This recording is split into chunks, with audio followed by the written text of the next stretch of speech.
برنامجكم. أهلا وسهلا، هلا بك. أبو عكازات في البداية، يعني أنا قلت لي اسمك أبو عكازات. نعم. وش سبب التسمية هذه؟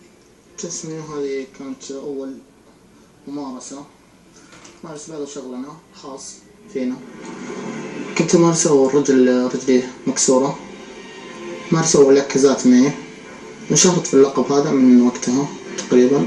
فوق عكازات أروح أرجع في عكازاتي، أمارس شغلتي في عكازاتي، عشان كذا كانوا يسموني بعكازات.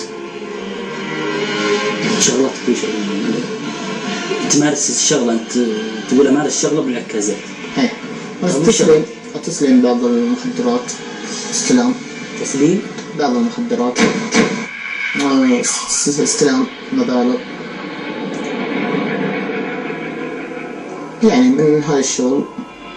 كحول ما كحول، حشيش، منشطات من أنواعها. كنت أمارسها مع العكازات حقتي من كانت رجلي مكسورة. يعني شغلتك نعم، وش كانت مخدرات. مروج. طيب هذه سبب التسمية بعكازات. نعم. يعني عشان كذا أنت تنزل حتى لو ما كنت مقتدر بدنيا. إيه، أروح أسلمها أنا بنفسي.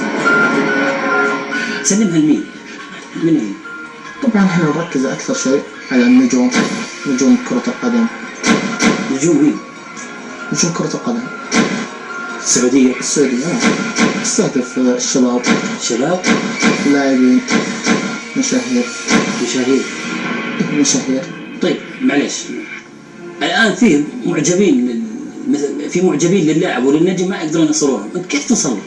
هذا السؤال ندخل بنت معنا، حاول انها تروح له، توصل معلومات او زي كذا، تحاول انك تجيب هذا.